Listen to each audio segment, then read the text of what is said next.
Our next inductee, Lucia Butkovska, we call her Lucy, the Slovakian tennis great, played for 3 years on the bluff, accomplished so much, helped put pilot tennis on the map. Lucia Butkovska finished her career with the best singles winning percentage in program history, most wins as an individual singles player, and was one of just 2 players to garner multiple All-West Coast Conference first-team singles honors. She led the pilots to the team's first national ranking during her time on the bluff despite playing just 2 seasons. The Bratislav, Slovakia native graduated in 3 seasons while earning Dean's List recognition each semester and WCC All-Academic honors every year. She posted a 45-10 overall singles record, including a 31-5 mark in dual singles action. Her win against then number 2 ranked Lucia Stefani of Pepperdine is the program's only top 10 singles win. She was nationally ranked in both of her competitive seasons, reaching as high as number 60 each year and finishing at 103rd in 2015 and 68 in 2016. Butkovska helped the 2015 women's team crack the Intercollegiate Tennis Association team rankings with a high of number 48 before finishing the year at number 63. She also led the 2015 pilots to the best team win in program history over then number 33 St. Mary's, the program's first victory over Oregon, the top WCC regular season finish, 2nd place in 2015, and Portland's first appearance in the WCC tournament finals. It's delightful to meet you. Very nice to meet you after our lovely call we had a couple of weeks ago. Lucy comes to this wonderful event via Germany, where she now lives with your husband, correct? First time back to the States or to campus since 2018? Well, to campus Okay. Since 2018. I was in the US actually last year, but not to Portland. Okay. What was your reaction when you got the news, and give us an idea how you felt and how it felt to come back on campus?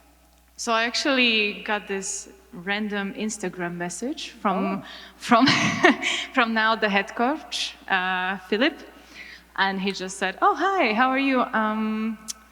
Yeah, just give me a call. I have some good news for you."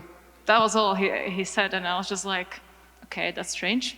All right, so I called him, and he's like, yeah, so there is this thing, you know? And I was like, really? He's like, yeah, it's really happening. And actually, I was at home in Slovakia at that time, which was very nice. So my parents and now my husband and my sister also, they're all there. So I just came to the kitchen and I was like, okay, I guess we're flying to Portland. So Wonderful. yeah.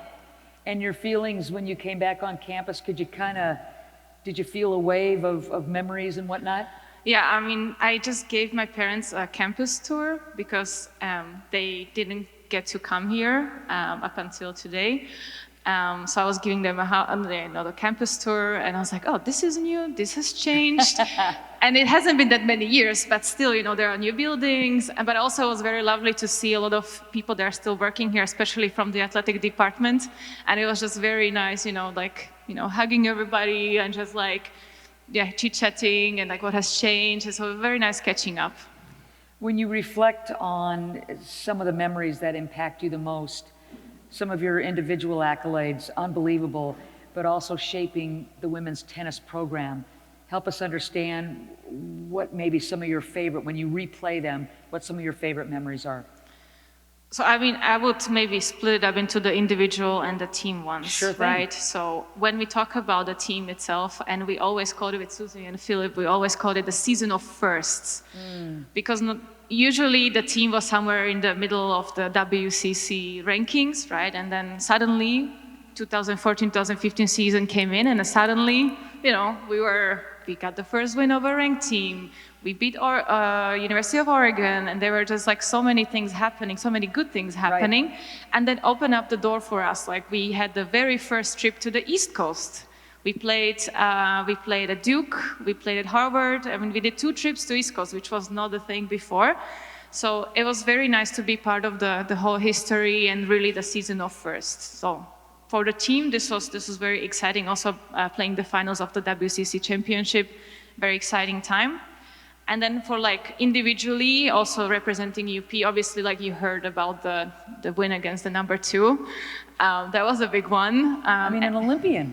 Yes, so she actually is a professional doubles player, and she won the bronze medal at the Olympics in Tokyo. So, when I see her on TV, I was like, like I played her, and I still, I won against her.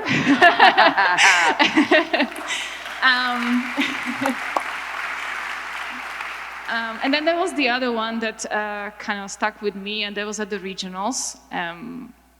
Whenever we play the regionals, it's always difficult to play against big schools like Cal, Stanford, And so my first season, I was in the quarterfinals, which obviously quarterfinals, we heard already, quarterfinals, well, we didn't get further, but quarterfinals for me was very big success because, it's usually the Cal against Stanford. Literally all the girls in the quarterfinals, semifinals, they're only those players. And that at that time when I saw the scoreboard and there was that one person from UP, that was very big for me, but also for for the whole tennis team, because it's the one time that you get to see some other school there than just Stanford Cal. And how wonderful for your teammates. Because what's really cool is, you think of tennis obviously as an individual sport, and yet, there was very much that team atmosphere that you and your teammates helped foster. I gotta think that was pretty special. Yes, I mean, like you said, tennis is very individual sport. So if you come to college, you kind of have to learn how it is in the team setting. Mm-hmm. And understand that even if you lose your match, there is always someone else that can still pull up the win, and you can win as a team overall, which was, at first, was something strange to me, but later on, it became a normal thing. And also we were fostering the energy of that you knew that, okay, I didn't play very good today, but there's always 5 other people that can always make it happen. So definitely, special. Academics were so big for you here at the University of Portland. You were on the dean's list every single semester. All academic honors in terms of the WCC every year. You graduated in 3 years. Why was that academic side so important to you? Where did you get that power of academics and what it could do for you when sport was no longer, when you were done and graduated or finished playing, academics was going to take over? Yeah, so that really comes from my family. So both of my parents are very well educated, and my mom is a middle school and high school teacher. So, and they were also professional athletes in their young age. And I was always told, if you get injured, what are you going to do? So it was always emphasis on doing both, being great at both, because you always want to have the back door that if, and we heard a lot about the injuries, how that can end the career, that, you still can have a career, like something else, right? So have the education. So that was always a thing that I was a very good student since I was young, and that I tried to do here as well. So I spent a lot of hours in the library, to be honest. And then eventually just having a good GPA that opened up the door for me to get a very good master's degree as well, and then, land the job that I have today. So definitely I put a lot of emphasis into being good in sports, but as well being good in the classroom. Lucy, congratulations. What a great career and what a great Thank you very honor much. tonight. Thank you so much. Thank you very much. Thank you so much, Dimitri.